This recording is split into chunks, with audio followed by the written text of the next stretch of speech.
सर्वप्रथम सर्वांना श्री स्वामी समर्थ. स्वामी महाराजांच्या कृपेने तुमच्या सर्व चांगल्या इच्छा पूर्ण होत ही स्वामींचरणी प्रार्थना करते आणि आजच्या व्हिडिओला सुरुवात करते.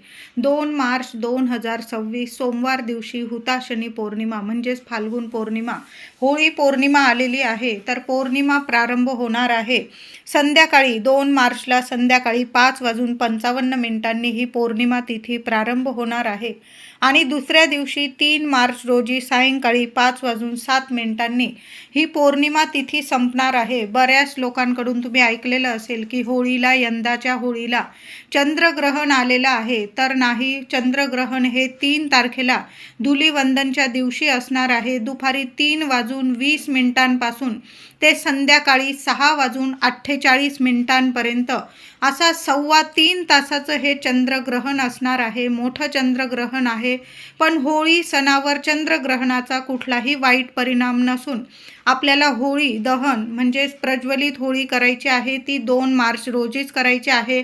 संध्याकाळी 6 वाजेपासून ते रात्री 9-10 वाजेपर्यंत तुम्ही अगदी आनंदाने होळीचे दहन करू शकता, पूजन करू शकता. नैवेद्य, पाणी, सर्व पूजा वगैरे आपल्याला होळीची 2 मार्चला संध्याकाळी 6 वाजेपासून रात्रीच्या 10-10:30 वाजले तुम्हाला चालेल. अगदी शुभ मुहूर्त आहे. दुसऱ्या दिवशी सूर्योदयापासून ते संध्याकाळी 6:48 चंद्रग्रहणाचे वेद नियम सर्वांनी जरूर पाळा. ज्यांना म्हणजे ज्या गर्भवती महिला असतील, अशक्त, लहान लेकरं, त्यांनी यावर्षी धुलीवंदन वगैरे नाही खेळला. तुम्ही 8 मार्चला रंगपंचमीचा उत्सव खेळला तुम्ही तरीही चालेल. बाहेर निघू नका, शांत घरात बसा. तुम्ही जर वेद नियम पाळता, मोठ्यांचं ऐकतात, तर आवर्जून गर्भवती महिला असतील, अशक्त व्यक्ती आणि ज्यांना हे चंद्रग्रहण अशुभ ठरणार आहे अशा राशीच्या लोकांनी सुद्धा आणि लहान लेकरं असतील त्यांनी सर्वांनी धुलीवंदनच्या दिवशी 3 मार्च रोजी चंद्रग्रहण लागल्यावर घरात बसा. थोडे का होईना वेद नियम पाळले तर काही बिघडत नाही. शांत बसा, नामस्मरण करा. तुम्ही ज्या देवांना, इष्टदेवतांना मानतात त्या देवांचं पूजन करा. जप, तप, ध्यान, नामस्मरण एवढ्या गोष्टी केल्या. तुम्ही देवपूजा करू शकता, स्नान करू शकतात. या काळात सर्व म्हणजे आपण जर देवांची सेवा केली तर 1000 पटीने आपल्याला पुण्यफळ मिळत असतं. आणि जे मंत्र, स्तोत्र आपण या ग्रहणाच्या काळात आपण बोलतो, पठण करतो ना, तर उजळून निघतात असं म्हटलं जातं. म्हणून या वेळात, या काळात, चंद्रग्रहणाच्या काळात 3.25 तासाचं हे मोठं चंद्रग्रहण आलेलं आहे. तर 3 मार्च रोजी दुपारी 3:20 ते संध्याकाळी 6:48 हे असं चंद्रग्रहण असणार आहे. 3 तारखेला सकाळी सूर्य उगवण्यापासून ते संध्याकाळपर्यंत या चंद्रग्रहणाचे वेद नियम सर्वांनी जरूर पाळायचे आहे. तर होळी पौर्णिमा म्हणजेच हुताशनी पौर्णिमा, फाल्गुन पौर्णिमा या दिवशी आपण होलिका उत्सव साजरा करतो. तर हा सण कसा साजरा करतात? आता बरेचशा लोकांना मनात प्रश्न पडलेला असेल की 3 तारखेला उदय तिथीनुसार ही फाल्गुन पौर्णिमा आल्यामुळे आपण 2 तारखेला कशी बरं होळी साजरी करत आहोत? तर होळीचा सण एकमेव असा सण आहे जो आपण संध्याकाळ नंतर, प्रदोष काळानंतर साजरा करत असतो. तर होळी पौर्णिमा ही 5:55 2 तारखेला 5:55 ही पौर्णिमा तिथी संध्याकाळी प्रारंभ होणार आहे आणि 3 मार्च रोजी संध्याकाळी 5:07 ही पौर्णिमा ही समाप्त होणार असल्यामुळे आपल्याला प्रदोष काळात 2 तारखेला 2 मार्च 2026 सोमवार दिवशीच होळीचं दहन करायचं आहे, उत्सव साजरा करायचा आहे. आणि तसं पण 3 तारखेला हे चंद्रग्रहण आल्यामुळे आपल्याला 2 तारखेलाच होळीचा सण साजरा करायचा आहे. तर हा सण अगदी शास्त्रानुसार पारंपरिकरित्या कसा साजरा करावा? तर या दिवशी अंगणातील थोडी जागा सारवून घ्यायची आहे. तुम्हाला जिथं होळी साजरी करायची आहे ती जागा थोडीशी सारवून घ्यायची आहे. त्याभोवती रांगोळी काढून घ्यायची. मध्यभागी शेणाच्या गोवऱ्या, त्यात एरंडाची फांदी लावली जाते, म्हणजे एरंडाचा एक दांडा उभा केला जातो. त्याच्या भोवती लाकडे गोवऱ्या रचल्या जातात. त्याची पूजा करायची. पुरणपोळीचा नैवेद्य दाखवायचा. त्याचबरोबर सगळे गाव मिळून गोवऱ्या लाकडे गोळा करून तुम्ही सार्वजनिक ठिकाणी होळीसुद्धा करू शकता. तिची सर्वांनी मिळून पूजा करावी. नंतर त्यात प्रत्येक कुटुंबाने एक नारळ जरूर अर्पण करायचा. आता नारळ अर्पण करताना कसा करायचा? महिलांनो, दादांनो, आपल्या घरातून एक नारळ घ्यायचा आहे आणि शेंडी आपल्या घरात आली पाहिजे, म्हणजे हातांच्या वर आली पाहिजे. अशा दोन्ही हातात तो नारळ पकडायचा. आपल्या घराच्या शेवटच्या खोलीपासून तो नारळ पकडायचा दोन्ही हातात. हा उपाय, ही सेवा महिला करू शकतात, पुरुष दादा करू शकता, कुणीही केली तरीही चालेल. तो नारळ घ्यायचा. मनात तुमच्या ज्या इच्छा असतील, ज्या समस्या असतील, भगवान श्री हरी विष्णूंना तुम्हाला सांगायच्या आहे.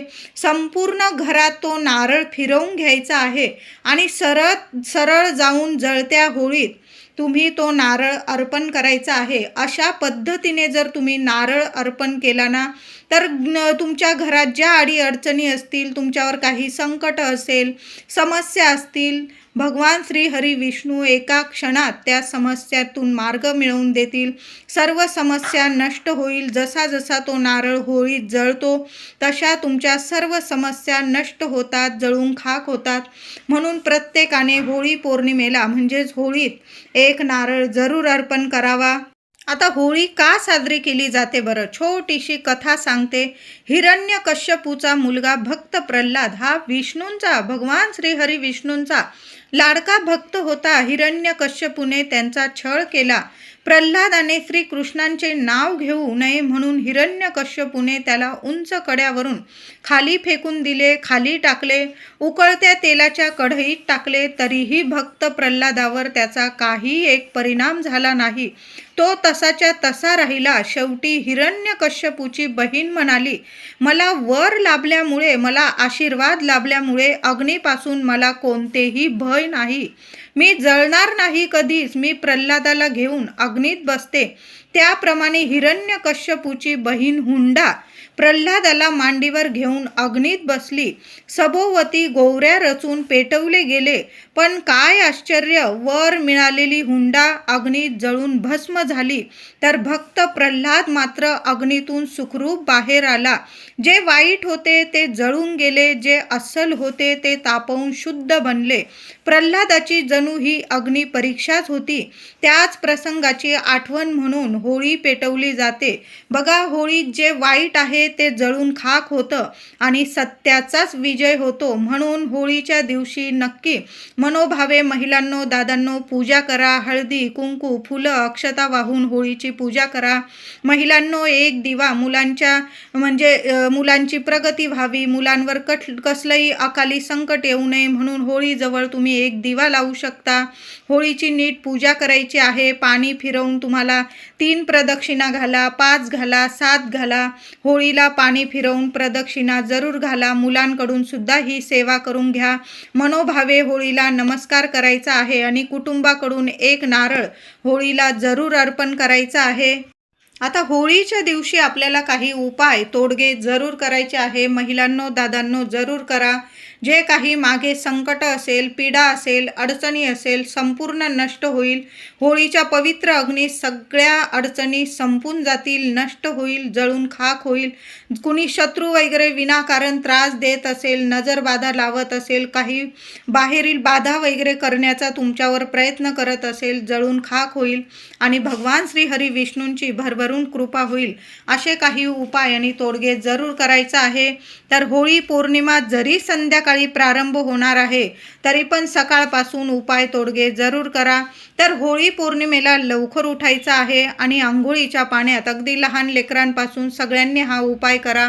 आंघोळीच्या पाण्यात थोडंसं गंगाजल टाका, थोडंसं गोमूत्र टाका, थोडंसं खडं मीठ टाकायचं आहे आणि बारीकसा खडा तुरटीचा टाकायचा आहे. तुरटी इतकी प्रभावी असते की सगळी नकारात्मकता खेचून घेण्याची ताकद तुरटीमध्ये आहे आणि तुमचा चंद्र मजबूत बनवेल. तुरटी तुमचा शुक्र ग्रह मजबूत बनवेल आणि ज्याचा चंद्र शुक्र गुरु ग्रह मजबूत असतो त्याला या जगात लक्ष्मी मातेकडून सर्व काही इच्छित फलप्राप्ती होते.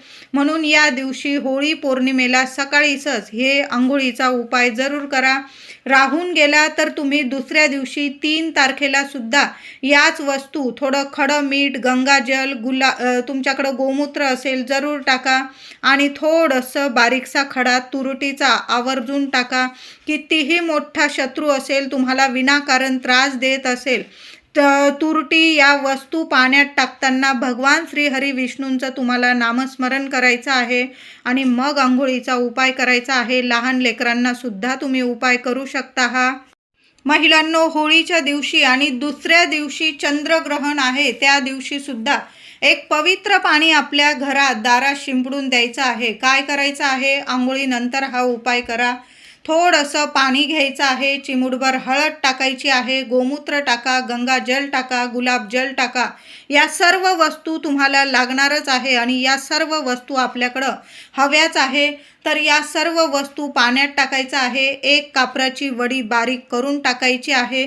सर्व पाण्यात मिक्स करा. हळद, गोमूत्र, गुलाबजल, गंगाजल, कापूर वडी या सर्व वस्तू पाण्यात मिक्स करायच्या, 5ही वस्तू. आणि ते पाणी तुम्हाला तुमच्याकडं स्प्रे बॉटल असेल किंवा हाताने जरी तुळशी पत्राने शिंपडून दिलं तरीही चालेल. ओम नमो भगवते वासुदेवाय नमः या मंत्राचा जप सर्वांनी करा. नाही काही जमलं ना, भगवान श्री हरी विष्णूंचा जप करा. कितीही संकटात असाल त्यातून बाहेर काढतील तुम्हाला भगवान श्री हरी विष्णू आणि माता लक्ष्मीची कृपा होणार आहे आपल्यावर. म्हणून मंत्र जप चालूच ठेवायचे आहे दोन्ही दिवस, होळीच्या दिवशी सुद्धा आणि चंद्रग्रहणाच्या दिवशी सुद्धा मंत्र जप चालूच ठेवायचे आहे. आणि हे पाणी महिलांनो 2-3 वेळा शिंपडावं लागलं ना तुम्हाला चालेल. होळीच्या सकाळी शिंपडा, संध्याकाळी शिंपडा. पुन्हा दुसऱ्या दिवशी 3 तारखेला चंद्रग्रहण लागणार आहे, वेद लागणार आहे. ते वेद लागताबरोबर जरी तुम्ही पाणी शिंपडून दिलं घरात चालेल. आणि जेव्हा चंद्रग्रहण संपणार आहे ना संध्याकाळी 3 तारखेला संध्याकाळी 6:48 तेव्हा सुद्धा आपल्या घरात तुळशी पत्राने थोडं थोडं हे पाणी शिंपडून द्या. नावाला सुद्धा तुमच्या घरात कुठली नकारात्मकता उरणार नाही. तुमच्या घरात सकारात्मकता येईल, दैवी अनुभव येतील. म्हणून तुळशीचा हा उपाय म्हणजे तुळशी पत्राने हे पवित्र पाणी घरात जरूर शिंपडा. होळीला, धुलीवंदनला तुळशीला हात लावू नका. तुम्ही आता पूजा वगैरे करण्यासाठी हात लावू शकता. काही महिला म्हणतील मग हातच लावायचं नाही का? तर अशा गोष्टी नाही. हात लावा, पाणी टाका, पाणी अर्पण करा, तुपाचा दिवा लावा, हळदी कुंकू फुलं वाहून तुळशी मातेची पूजा करा. पण तुळस तोडू नका. तुळशीचे उपाय वगैरे करण्यासाठी आता ग्रहण आहे, आपण पाण्यात जेवणात तुळस तर टाकणारच आहोत. म्हणजे आपल्याला जेवण किंवा पाणी आपल्याला टाकून द्यावं लागणार नाही. ग्रहणाचे कुठलेही परिणाम आपल्या जेवणावर पाण्यावर होणार नाही. म्हणून तुळस तर आपल्याला लागणारच आहे. आणि होळीला तर आपण भगवान श्री हरी विष्णूंना तुळस अर्पण करणारच आहोत. तर तुळशीची व्यवस्था आधीच करून ठेवा. आधीच तुळस तोडून ठेवायची आहे. नाही तर तुम्ही फुलवाल्या दादांकडून विकत आणली तरीही चालेल. होळीला सोमवार आलेला आहे. महादेवांच्या मंदिरात अगदी रात्रीच्या 7-8 वाजेपर्यंत गेलात ना तुम्ही, 2 मार्चला प्रदोष काळानंतर अगदीच्या रात्री 8 वाजेपर्यंत जरी गेलात तुम्ही तरीही चालेल. पण महादेवांना अभिषेक जरूर करा. साध्या पाण्याने सुद्धा महादेव भोलेनाथ इतके प्रसन्न होतात की आपली झोळी भरभरून देतात. होळी पौर्णिमेला महादेवांची ही सेवा सर्वांनी जरूर करा. महादेवांना अभिषेक करा. एक का होईना बेलाचं पान अर्पण करा, पांढरी फुलं अर्पण करा. तिथून घरी येताना सुद्धा तीर्थ जलाधारीचे इथून थोडंसं तीर्थ घरी घेऊन यायचं आहे आणि प्रत्येकाने थोडं थोडं तीर्थ जरूर प्यायचं आहे. कसलेही वाईट म्हणजे तुमच्या आयुष्यात जे काही वाईट असेल, नकारात्मकता असेल, संपूर्ण नष्ट होईल आणि दोन्ही तिन्ही देवतांची आपल्यावर कृपा होणार आहे. होळी सण तर भगवान श्री हरी विष्णूंचाच आपण मानत असतो. या दिवशी भगवान श्री हरी विष्णूंची सेवा तर आपण आपण करतो, पण होळी सण भगवान भोलेनाथांची सेवा करून आपल्याला साजरा करायचा आहे. म्हणून महादेवांच्या मंदिरात जरूर जा. महिलांनो, दादांनो, महादेवांच्या शिवपिंडीजवळ एखाद्या कोपऱ्यात आपल्या दिव्यामुळे कुणाला त्रास होणार नाही अशा कोपऱ्यात एक तुपाचा दिवा जरूर लावून या. गाईच्या तुपाचा दिवा जरूर लावून यायचा आहे. त्या तुपाच्या दिव्यात एक कापराचा तुकडा, अगदी बारीक जरी टाकला ना चालेल, पण एक कापराचा तुकडा जरूर ठेवून आणि मग तो दिवा प्रज्वलित करा. तुमच्या ज्या इच्छा असतील त्या बोलून घ्या आणि महादेवांसमोर एक दिवा जरूर प्रज्वलित करा. आता होळीची पूजा करण्या अगोदर महिलांनो, तुळशीजवळ दिवा लावतच असतो आपण संध्याकाळी, तर एक चौमुखी दिवा तुम्हाला मुख्य दाराशी सुद्धा लावायचा आहे आणि मग बाहेर जाऊन तुम्हाला होळी मातेची पूजा करायची आहे.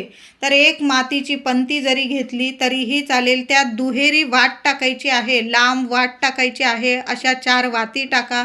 जे तेल देवांसाठी दिव्यांसाठी वापरतात ते तेल टाका. एखाद्या कागदावर, एखाद्या ताटलीत तो दिवा ठेवायचा आहे. माता लक्ष्मीचं नामस्मरण करा. दिव्याला हळदी कुंकू अक्षता वाहून दिव्याची पूजा करा आणि आपल्या मुख्य दाराशी उजव्या साईडला डाव्या साईडला बघू नका, तुम्हाला जिथं जागा मिळेल ना तिथं तो दिवा प्रज्वलित करायचा आहे. उंबरठ्याला हात लावून तुम्हाला प्रार्थना करायची आहे आणि उंबरठ्यावर सुद्धा एक मातीच्या पंतीत थोडेसे तांदूळ, अख्खे तांदूळ घ्यायचे. त्यात 5 लवंग चांगल्या फुलाच्या बघून घ्या. थोडीशी पिवळी मोहरी असेल तर पिवळी मोहरीची मुठभर ठेवा आणि 2 कापराच्या वड्या ठेवायच्या आहे. कोपऱ्यात ठेवा, कुणाचा पाय लागणार नाही अशा ठिकाणी. आणि मग तुम्हाला होळीची पूजा करायला जायचं आहे. कळालं असेल माझ्या सर्व मैत्रिणींना. एक चौमुखी दिवा दाराशी लावा आणि आपल्या उंबरठ्यावर मातीच्या पंतीत थोडे तांदूळ, 5 लवंग, 1-2 कापराच्या वड्या आणि थोडीशी पिवळी मोहरी या वस्तू ठेवून मग होळीची पूजा करायला जा. होळी मातेची पूजा करून आल्यानंतर घरात तुम्ही याल तर तेव्हा आपल्या उंबरठ्यावर या वस्तू तुम्हाला जाळून टाकायच्या आहे.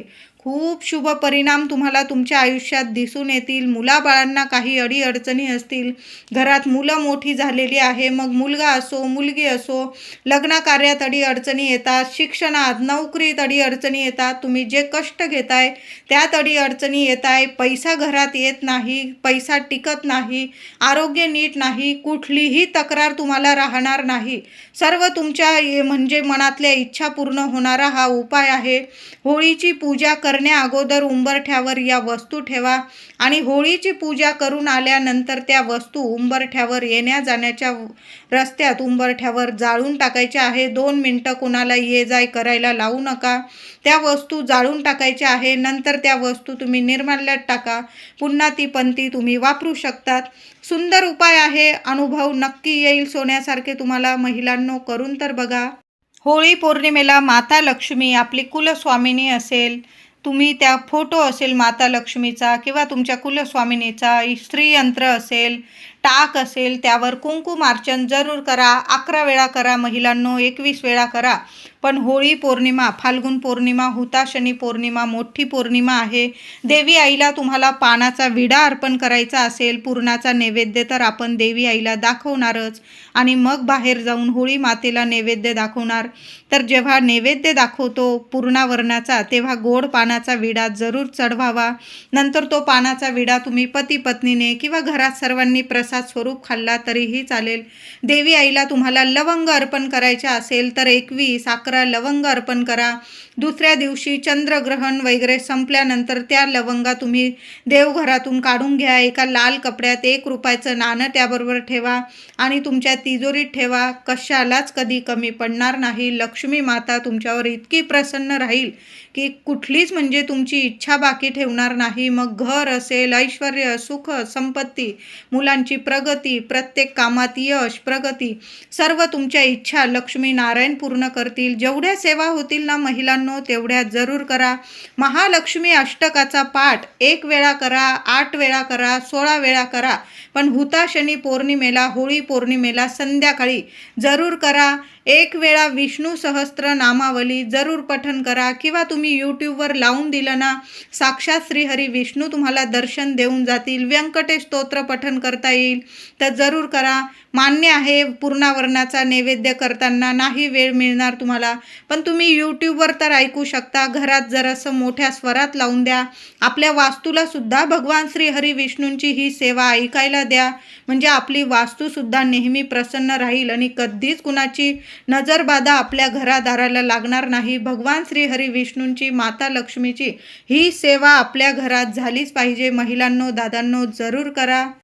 होळीमध्ये 2 विड्याच्या पानांवर 2 लवंग, 5 किंवा 7 बत्तासे ठेवून आपली मनातली इच्छा बोलून होळीत जरूर अर्पण करायचे आहे. तुमच्या सर्व इच्छा नक्कीच पूर्ण होतील. व्हिडिओ आवडला असेल लाईक करा, शेअर करा.